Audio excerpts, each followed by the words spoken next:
Beberapa pekan lalu, Starting Eleven telah membahas tentang bagaimana PSSI mendapatkan pemain-pemain keturunan yang berkualitas di Eropa. Dan ternyata prosesnya panjang dan merepotkan, apalagi kalau kasusnya kayak Martin Paes. Duh, ribet deh. Kalian bisa tonton langsung selengkapnya di konten sebelumnya. Tapi ada yang menarik soal bagaimana PSSI menemukan pemain incaran. Selain melalui daftar rahasia yang sudah dimiliki sebelumnya, PSSI memiliki banyak aplikasi dan tools untuk mendapatkan informasi tentang pemainnya. Salah satunya melalui game paling terkenal di dunia, Football Manager.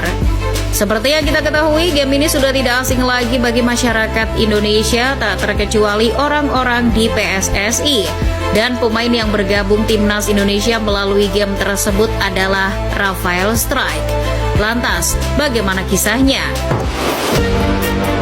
Semua berawal dari 2022, saat itu Sinteyong mulai menukangi timnas Indonesia U20. Pelatih berkebangsaan Korea Selatan itu melakukan pemusatan latihan di Eropa, tepatnya Spanyol. Hal ini dilakukan demi mendapat fasilitas latihan terbaik dan memudahkan agenda uji coba melawan negara-negara Eropa. Karena target Sinteyong memang menjajal kekuatan skuadnya untuk melawan tim-tim yang memiliki postur dan teknik yang jauh di atas Indonesia. Semua ini dilakukan demi mempersiapkan tim yang akan tampil di Piala Dunia U20. Yang kala itu memang rencananya akan diselenggarakan di Indonesia setahun setelahnya. Spanyol juga dipilih karena dekat dengan Belanda dan Inggris, di mana Ivar Jenner dan Justin Hubner agar tidak menempuh perjalanan yang begitu jauh. Namun setelah melakukan beberapa sesi latihan, STY merasa ada yang kurang sreg di komposisi skuadnya. Alhasil mantan pelatih timnas Korea Selatan itu menghubungi Ketua Umum PSSI saat itu, Iwan Bule. Kepada Ketua Umum PSSI, Coach Shin ternyata meminta tambahan 2 pemain keturunan lagi. Namun kali ini harus pemain yang berposisi striker. Mendengar itu, Iwan Bule pun langsung menghubungi staf PSSI, Hamdan Hamidan dan Hassani Abdul Ghani, yang kala itu masih aktif mengurusi pemain-pemain keturunan. Permintaan 2 striker sekaligus terbilang mendadak, karena STY meminta nama tersebut agar bisa langsung bergabung ke pemusatan latihan yang ada di Spanyol. Hamdan Hamidan yang memegang data pemain diaspora pun langsung mencari pemain yang diinginkan Coach Shin. Ternyata posisi striker menjadi sektor yang minim opsi.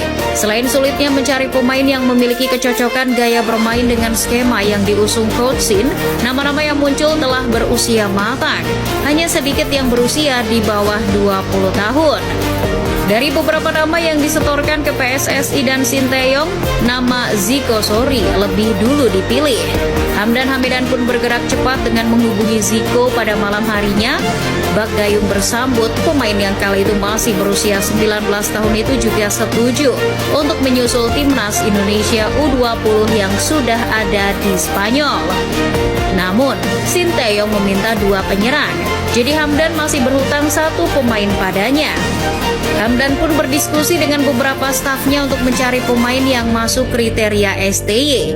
Di tengah kebingungan, Hamdan mendapat kabar dari koleganya di Belanda bahwa ada pemain muda ADO Den Haag bernama Rafael Strijk yang disinyalir memiliki darah Indonesia.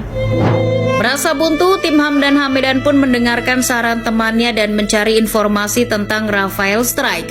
Sialnya, informasi tentang Rafa begitu minim.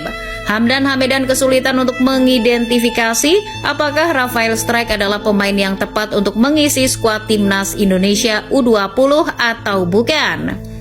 Hamdan pun sampai berselancar di website resmi ADO Den Haag untuk mencari informasi tambahan. Setelah dilihat melalui database, Rafael dinilai sebagai pemain muda yang memiliki potensi besar, namun database yang ada dirasa kurang meyakinkan. Alhasil tim naturalisasi menggunakan sumber lain. Salah satu orang kepercayaan Hamdan Hamidan mengusulkan ide gila untuk melakukan riset melalui salah satu game bola, Football Manager. Terdengar aneh memang, tapi langkah ini bukan terobosan baru di dunia sepak bola. Football Manager sendiri sudah lama digunakan oleh klub-klub sepak bola Eropa untuk mencari pemain yang sesuai dengan karakteristik tim. Selain itu, tim Hamdan Hamedan memilih Football Manager sebagai tools pembantu karena jaringannya yang luas. Dikutip dari Eurogamer, Football Manager memiliki staf pemandu bakat sebanyak lebih dari 1.000 orang yang tersebar di 50 negara di dunia. Sehingga FM mampu mencakup lebih dari 370.000 pemain dari 20.000 tim yang berbeda, tak terkecuali tim-tim di piramida sepak bola Belanda. Mulailah riset mendalam dilakukan oleh tim naturalisasi. Selain kecocokan dengan skema bermain timnas Indonesia, mereka juga mengidentifikasi beberapa kelebihan dan kelemahan yang dimiliki oleh Rafael Strijk. Potensial rating sang pemain pun tak luput dari penilaian. Dirasa cukup, Hamdan pun langsung menandai Rafa dengan tanda hijau yang berarti good player atau pemain yang sangat cocok untuk timnas Indonesia.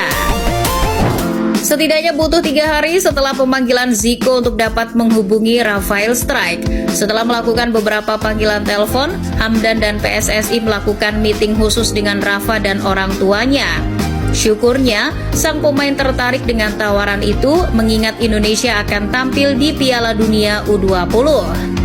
Pada tanggal 17 November 2022, Rafael Strijk dan Zico Sorry pun akhirnya merapat ke Spanyol untuk bergabung dengan pemain-pemain timnas Indonesia yang lain. Setelah melakukan beberapa penyesuaian taktik, Rafael langsung diturunkan di laga melawan Slovakia U20. Sialnya, timnas Indonesia kalah 1-2 dari Slovakia meski sempat unggul lebih dulu. Rafael Strijk menjadi pencetak gol satu-satunya bagi tim berjuluk Garuda Nusantara itu. Usai mencetak gol, Rafa pun mengungkapkan kegembiraannya.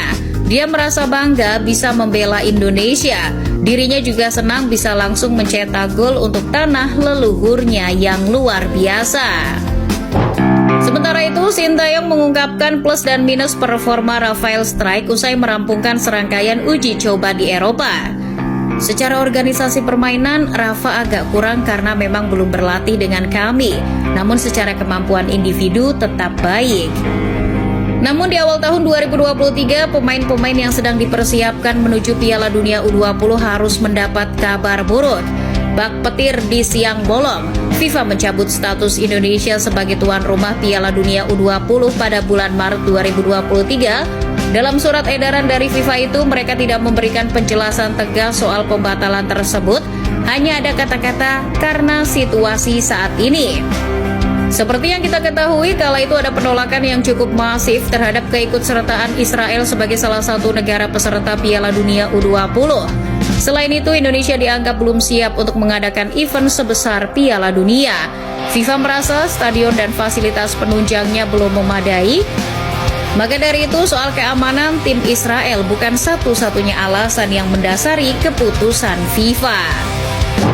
Tapi mau bagaimanapun, batalnya Indonesia menggelar Piala Dunia U20 adalah sebuah pukulan telak bagi skuad Garuda Muda, terutama Rafael Strijk yang baru saja bergabung.